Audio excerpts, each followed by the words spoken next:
There it is. All right, we are back. We are rested. At least I am. It is going to be a great show, everybody. Thank you all, as always, for joining. And you know what? Let's cut to the chase. Let's just dive right in. Here we go.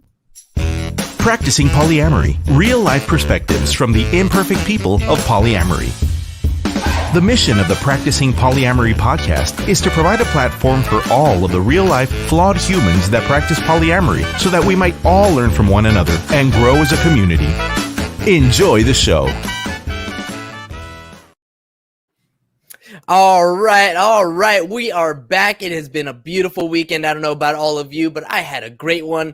Welcome back to this beautiful Monday. Beautiful start to a new week. Before we jump in and chat with today's awesome guest, I want to quickly remind everybody that we are open for questions. If you have any questions about your relationships, or if you have a specific topic that you'd like to bring onto the show, shoot me a DM. Head on over to your favorite social media. We're everywhere at Practicing Poly A. Slide into my DMs and, let me know what you want to talk about. Don't forget also to subscribe on YouTube, Spotify, iTunes, wherever it is that you download the podcast. And remember, this show is recorded live. So not only can you send me a DM, but if you're watching right now, you can ask a question and get your answer live on the show. So do that. Have fun. Join in. We're here. Let's do this. As always, I want to remind you that if you are listening to this podcast, you are a welcome guest to be on the show. We are here to share stories, and I want to get as many voices as possible to speak here because I know that the more stories we hear, the more representation we'll have, the more others will see us in themselves, and the more we can strengthen our community. So go to practicingpolyamory.com and sign up today. All right, that is my spiel, and now for the best part of the show, introducing our awesome guest. Today's awesome guest is a polyamorous, pansexual researcher, scholar, and mental health provider who loves to make her own, everything. From espresso to home improvement and to psychology and relationships, our guest has found creative ways to make each of these passions her own. As a psychologist and professor, our guest is constantly in a state of both study and teaching. She's recently completed a significant research project around compersion and is working on a book about CNM affirming clinical practices. So it's clear that everything she learns, she loves to share. Luckily, she's here to share with us today. Success in polyam relationships can be challenging, but our guest knows that if each person brings their full authentic self, hard-earned and born from self-reflection, vulnerability, and learning to set good boundaries, we can forge wonderful, successful relationships with one another and, most importantly, with ourselves. I'm excited to learn from this super knowledgeable, most intriguing guest who's joining us today out of Nashville, Tennessee, but based in Dayton, Ohio. Welcome to the show, Michelle Vaughan.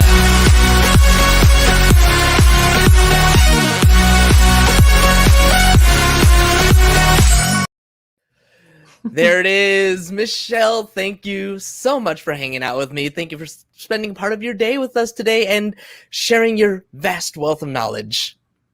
Great to be here, and I'm eager for the conversation.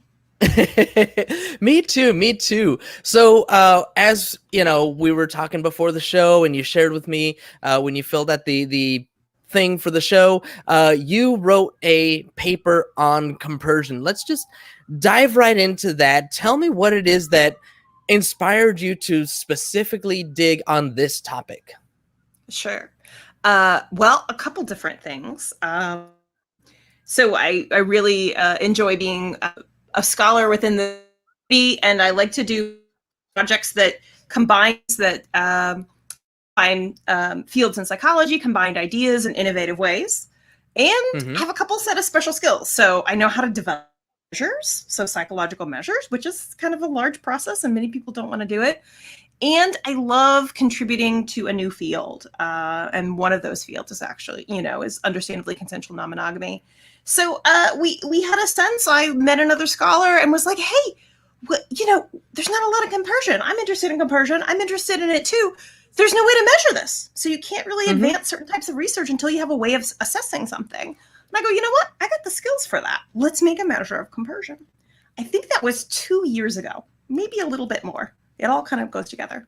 And now we have this little, I like to think of it as a little child We've created something in the world that folks will be able to take if they want, or use in therapy, use for their own reflection, or use and kind of how it operates in the process. So I just think that's exciting. It absolutely is. I mean, I think one of the more exciting parts of it, and this is coming from a project manager background, if it can be measured, it can be improved, right? So that's like the constant saying for us project managers. If it can be measured, it can be improved. So psychological measurements, this is obviously not specific to just compersion. How does that come about? How do we measure our psychology or whatever? Yeah. Explain that to me. Sure. Yeah, there's a different way you can measure things. The most common one that people have have some familiarity with is mostly these are self-report measures where you're given items and you're given this little scale from 0 or 1 to 5, and you rate yourself on a series of items. And when a scale is constructed, scientifically, those items, we can say how many things are in that scale. Is compersion 1 thing? Is it 2 things? Is it 3 things? And then you can also measure the different types or flavors of compersion, how they relate to each other, and how they relate to other things. And the big question we had was like, how's this going to relate to jealousy? Because people have an idea and they talk about it in a certain way, but until you have a numerical quantitative measure, you can't really evaluate how specifically it relates to jealousy across people. There's no way to do it until you have a measure. So it all is kind of subjective, right? If I am having a particularly good day, then I might rate myself, I don't know, high or low on the compersion scale. I guess high on the compersion scale, feeling really good. But if I'm having a particularly bad day, I might score myself lower. That seems to me like it might throw off the accuracy of the test if I'm having a good day or a bad day. Well, this is a good question. So one of the big questions, which we don't know yet, we didn't look at is compersion stable over time? Is it like a trait? Are you always similarly compersive across days and across your partner's other partners, your metamors? Or does it really vary? We know what predicts it at one point in time, but we didn't assess people, the same folks reporting on the same metamor across multiple times. So we don't know if it is a trait or a state, if it's stable or if it's variable. But you said something else I was trying to think of when you were talking about compersion. We do know how compersion generally relates to your overall positive mood. Because some people go, you're just a happy person. If you're happy for your partners, other partners, you're happy in relationships. Maybe you're just like a cheery, optimistic person. And that, it's not the same thing. It overlaps a little bit, but it's not just, oh, I'm a perky, happy person. It's more than that. It seems unique. It didn't overlap with all the other measures. It's not the opposite of things like jealousy, but it doesn't overlap so much. It seems to be its own unique thing that nobody's really studying in all of psychology. But you are now. Yeah, which is really wild. It is fun to do something that doesn't appear to be done before or done in a different way. And then, all the folks I know, all my friends, all my psych nerdy friends, all my therapist friends, my polyamorous nerdy friends, love to make jokes about the measure and talk about how it relates, because there were some quirky things that showed up when we made this. What were some of those quirky things? Well, the first thing is there's some interviews where they've asked people, or just kind of come up in other published stuff, how do you describe compersion? So we had all these positive, warm, fuzzy feelings, right? So one thing when we went in is we thought there might be 4, 5, or 6 types of compersion, kind of flavors, maybe different intensity of positive moods, right? But what was really interesting is when we did all the fancy stats with all the items that I made and the other author helped kind of revise, there was a type of compersion that showed up, a flavor of compersion that people don't really talk about as a separate experience. And that was we call arousal compersion, which is sexual compersion for your partners and partners, right? So the idea came up is, I guess lust is an emotion because it popped up as its own separate things, but kind of, lust and arousal, thinking about your partner with other folks, is its own little special flavor. And not everybody has it or has very much of it, but it's very different than the other kind of 2 parts of compersion, right? And it's really the context, really is the 3 things that kind of distinguish the 3 flavors. right? But people have not talked about like the sexual aspects of compersion as a separate thing. You are saying flavors of compersion, types of compersion, and it sounded like you mentioned that there are three. So arousal compersion, the sexual compersion. What would be the other two? The first one is kind of what we kind of expected, is a sense of happiness and just general positive emotions about your partner's other existing relationships. So a lot of things go into there: happiness, joy, sense of I'm pleased, I'm grateful. The second flavor is really about anticipation, right? And this is where you can make a nice Rocky Horror Picture Show joke. It's all about when your partner's like going out on that first date, just flirting with somebody, where it's a possibility for them. And the excitement, the joy people feel that your partner like may have a hookup or may have a new relationship. Yeah. Nice. Yeah. Nice. Yeah. That's its own special thing. It's just funny. I'm like thinking of things that happened for me over the weekend, and kind of feeling all of those things, the arousal compersion, the anticipation compersion, like those are all things that are happening in my life right now. And the general one, I mean, I guess that one's more of that. It seems to me that the general compersion, that's the more kind of common, just everyday, people who maybe struggle with jealousy. They want to at least feel this general compersion of happiness for their partners when they're in other relationships. But of course, it's not always possible. Like, not everybody feels that, or, nor should it be a requirement necessarily. But I feel like a lot of people would want to feel that. Is there any way for somebody who is just struggling with that emotion, with, the jealousy and everything, to kind of get towards compersion, to make that jump? It's probably one of the next things that folks are going to pick up, because then you can say, hey, I'm going to try this. I'm going to try this activity. I'm going to try this intervention. I'm going to affects it or what correlates with it. As a therapist, certainly in the back of my mind, I'm like, when we write, my co-author is not a therapist, and I'm like, oh, this is going to turn into, well, how do we increase this? We must need to increase it. Like, more is better. There's some things from other areas of mental health that might be applicable. So there's possibilities, but we don't have anything that's, evidence-based. You could say, hey, we've done a study, we've shown this could help compersion. But we do know in general what helps cultivate positive emotions, right? Okay. So you could extrapolate and you could say, hey, what generally helps people develop positive emotions? And there's some indicators of things that correlate to compersion that kind of suggest some things that could interfere, right?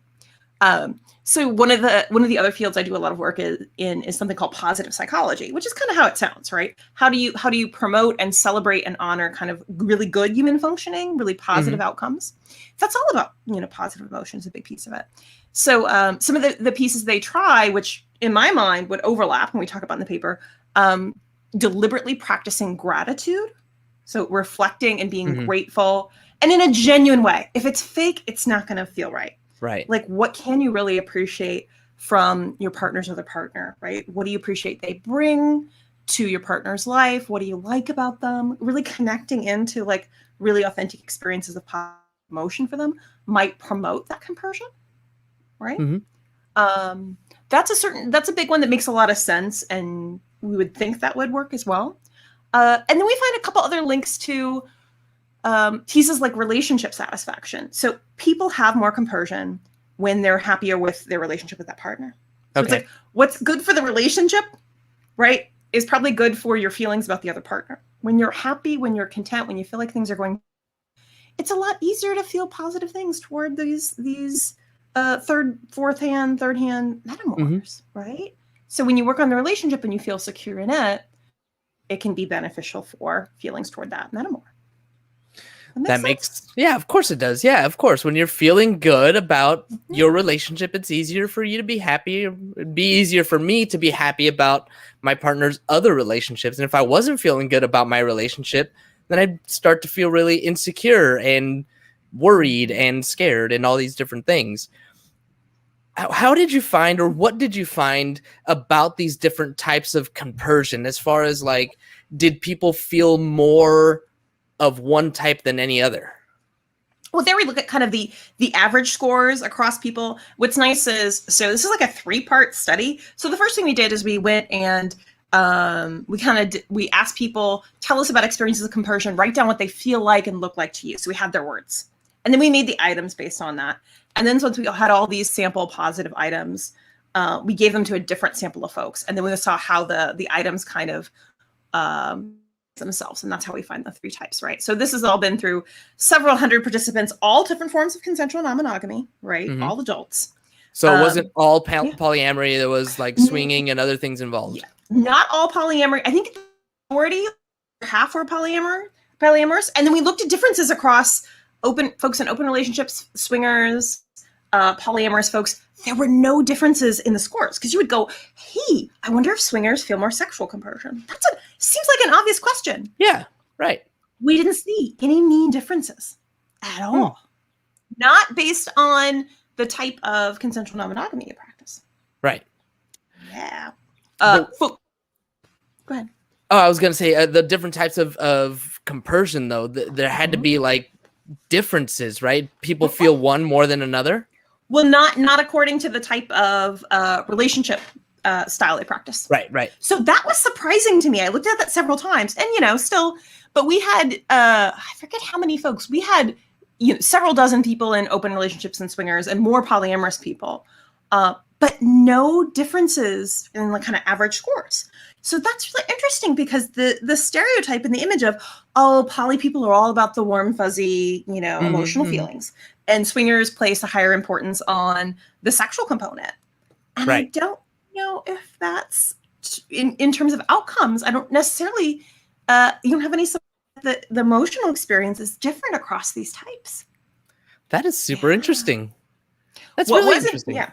What was really curious too. So didn't expect this at all. So once we had all this stuff done, I was like, you know what? I'm looking at going to another conference. We have some data here we haven't used. And I went to see if it was the 3 types were different, higher or lower, across different demographic groups, right? Mm-hmm. You got a lot of queer people in here. We have a lot of transgender folks, binary, non-binary folks.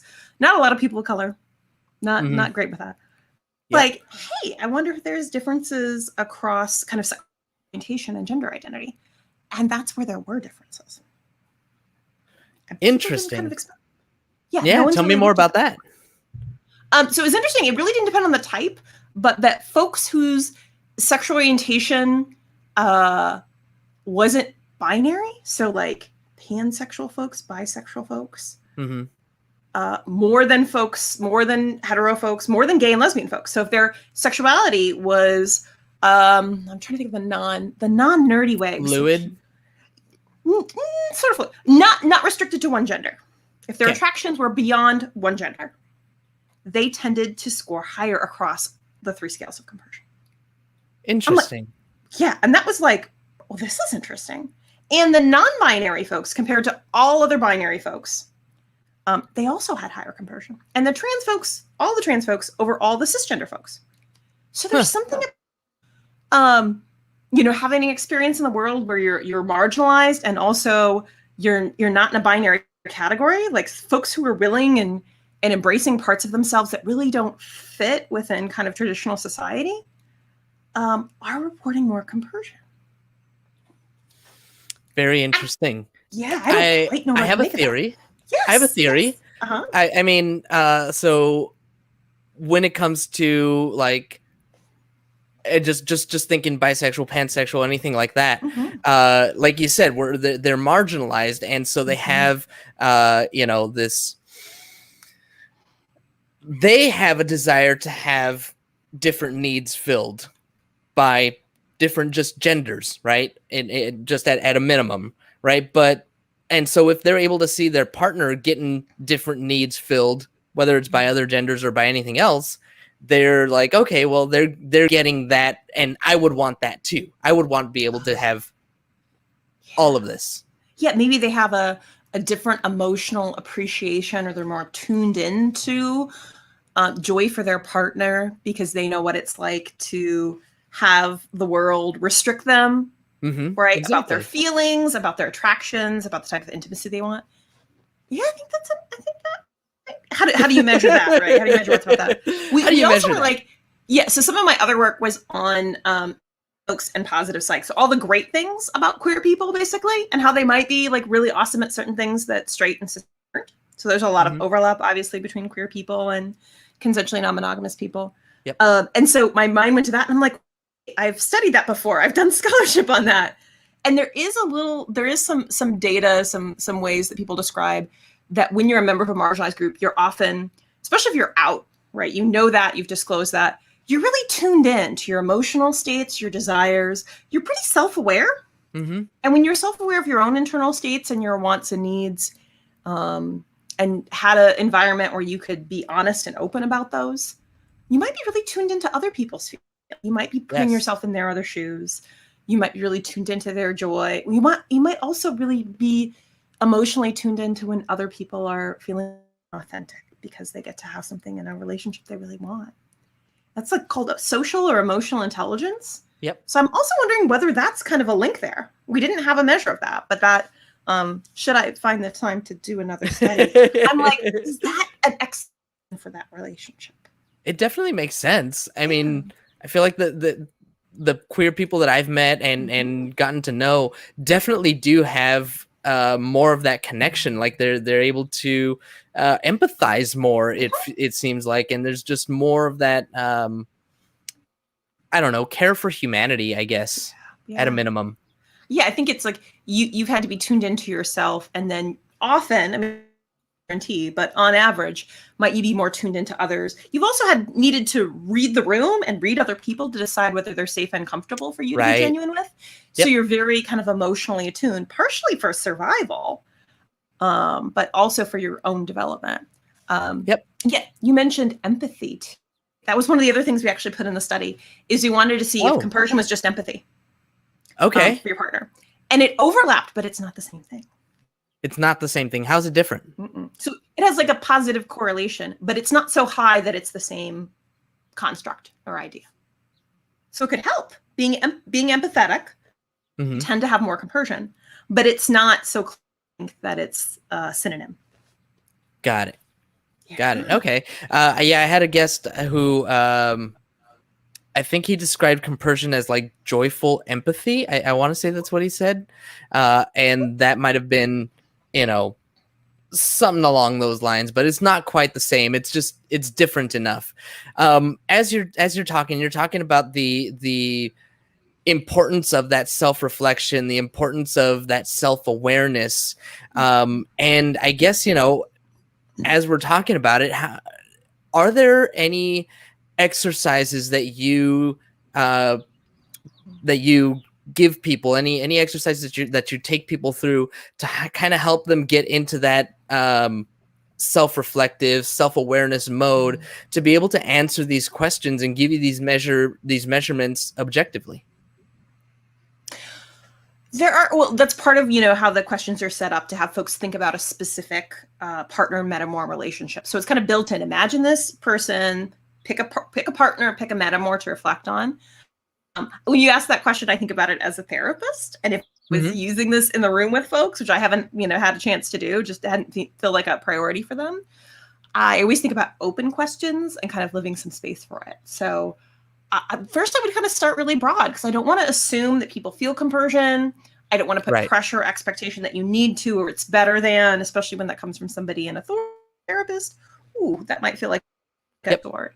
So I'd want to understand their emotional experience toward partners and how complicated or messy they might be, how they might differ across each partner and each metamor. But I might do, it really helps to kind of tie into experiences, to imagine a setting where an emotion was really strong, to kind of connect to it. So like, imagine the time, imagine the time you maybe most strong, pick a partner, pick a metamor, and imagine that situation or that moment where you felt the strongest kind of positive emotions, right? And then to have them to kind of describe that, right? What was happening? What were you feeling in your body, right? brainstorming a little bit of what those emotions might be, trying to find the accurate word for it, right? And also to really cultivate that. So that's kind of part of some of the activities for cultivating positive emotions.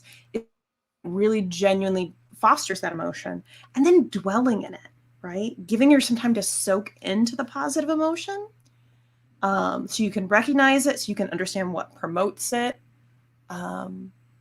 Yeah, and the idea, the more time you spend kind of reflecting and thinking about a positive emotion might increase the likelihood you feel it more. Nice. Yeah. So kind of practicing. Yeah. Might be journaling, talking out loud about it, right? Remembering an instance where you were just joyous or happy for that partner and that other metaphor. Yeah. Nice. It's going back to that and remembering. As you were talking, you said, that you didn't want to just assume that the person felt compersion at all. In your study, what did you find as far as the percentage of people that do and don't feel compersion? So what's nice is each of the three kind of flavors, several items for it, right? So you have this is their average score. There's also a range, which means some people went through all the items because we didn't tell them it was about compersion. We didn't want to go, oh, only if you feel compersion, if you feel a lot of compersion, should you answer these items. We said, hey, do you have a partner, at least one other partner? Are you over the age of 18? We're doing a study on relationships, right? So we had folks who took the measures and they're like, there's only one or two of these things that I feel. Or, I really don't, most of these things don't click for me, but this one or two items. So what we found is, I think across the items, I think it was over maybe 75 or 80% of folks at least said, anywhere, each one of the flavors had maybe between 3 items and 5 items in the final version.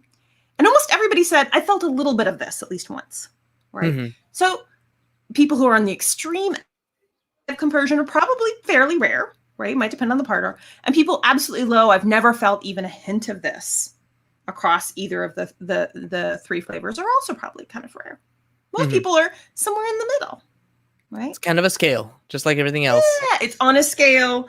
And so when you get the responses back, there's a lot of people in the middle, and there's little people on the ends and on the tail of the ends. And it's also interesting because you ask them these questions, and usually, put a little comment box, and then some folks will go, well, I said I don't feel this, right? What does that mean? Are you going to, is this wrong? I'm like, no, you just don't feel it.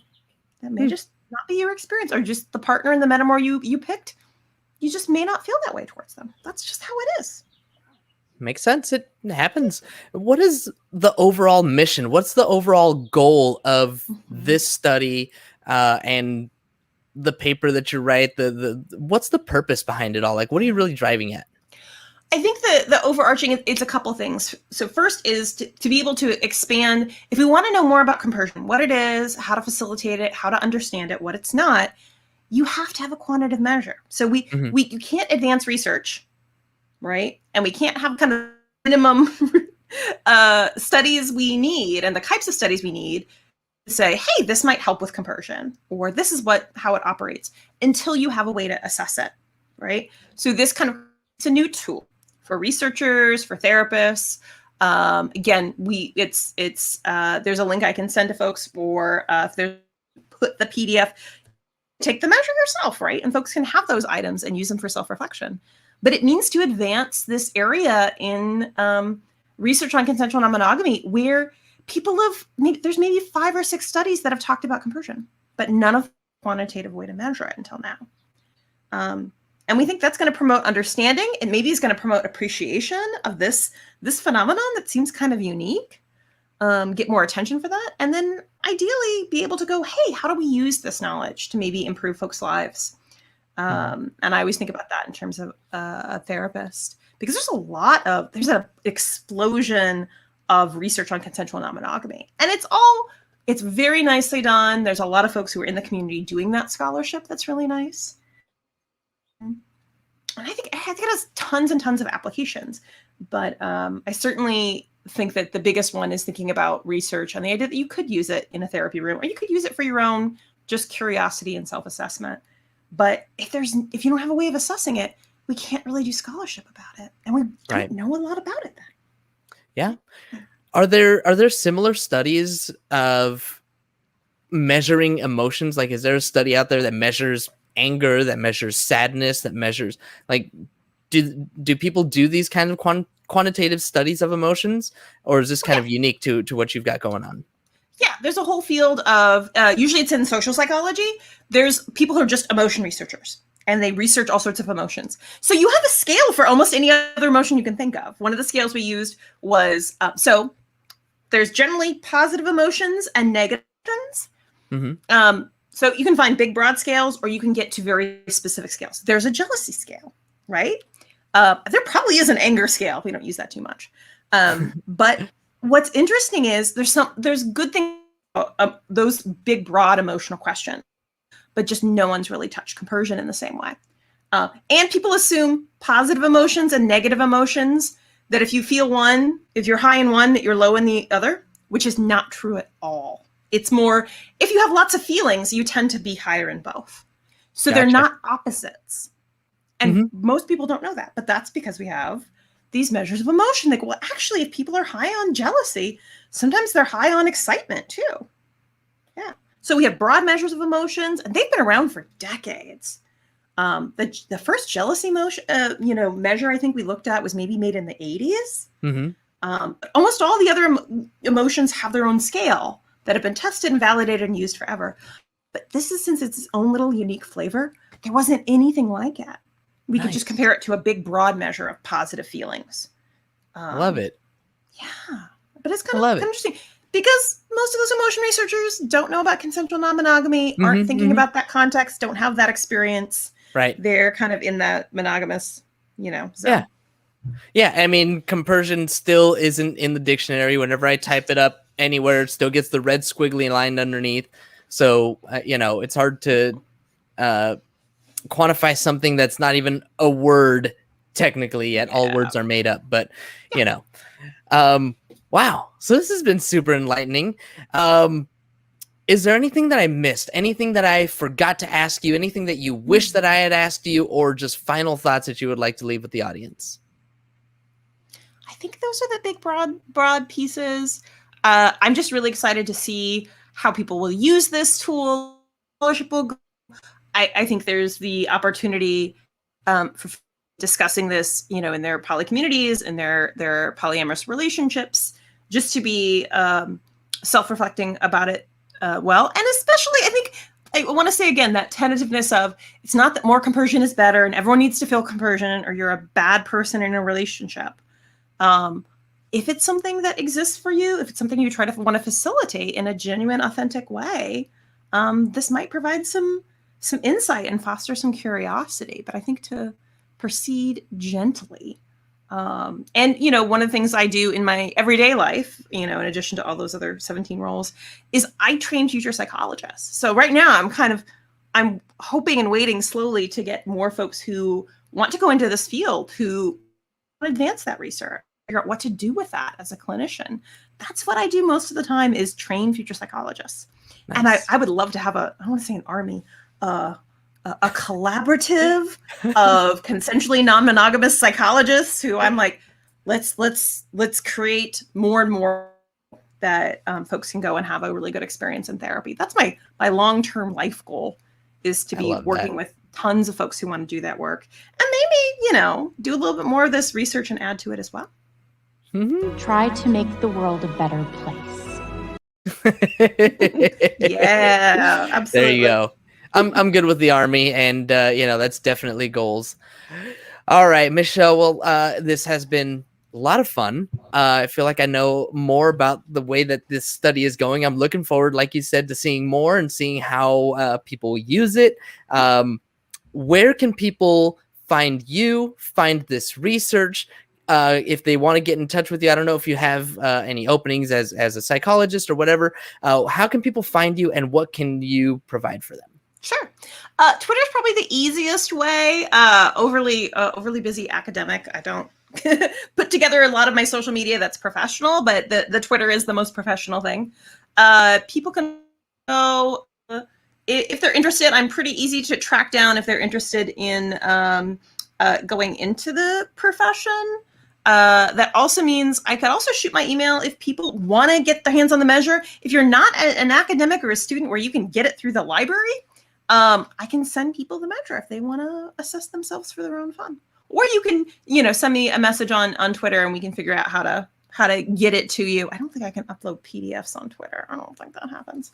But I'd be more than to share that if people want to, because you can just take it. Very easy to figure out what your scores are, right? And reflect. You don't need a big survey to do that. I'm definitely curious about it. Yeah, absolutely. At this point, because I do have a private practice, it's very tiny. It's usually very full. I'm working on a book right now, so not really having openings. I'm also one of the few. So you think of a psychologist doing polyamory, and you think I'm a relationship therapist, which I am not. So I get tons of requests to do things I'm not trained to do.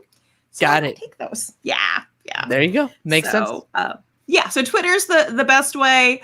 I'm pretty easy to track down first and last name to find my email. But certainly, if folks want to send me a note on Twitter or tag me, and I can get you a copy of the measure and or the full article if you want to nerd out on it. Perfect. And that Twitter is, for our listening audience, at Michelle DVPhD. That's Delta Victor PhD. All right. Well, Michelle, this has been so fun. Again, I really appreciate your time. Thank you. This has been really cool, and I will definitely send you a DM on Twitter to get access to that study, the measurement. I'm curious for myself, at least. Yeah, absolutely. And you could just take it repeatedly with each partner and each metamor and compare your scores and just notice how they're different. I think that might be curious as well. For sure.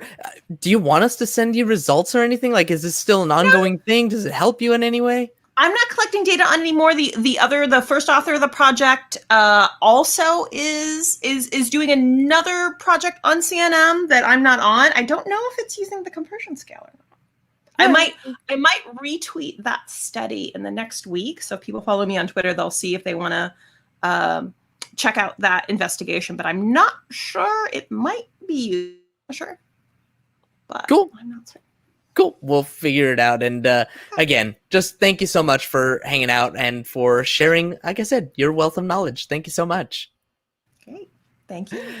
All right. And thank you, as always, to our live audience for tuning in today. As a reminder, when we're live, you get no commercial interruptions, but the same can't be said for those podcast downloads. So if you want to avoid the commercial interruptions, be sure to catch us live Monday through Wednesday or sign up for our Patreon, where you'll get access to our commercial-free RSS feed and support the show.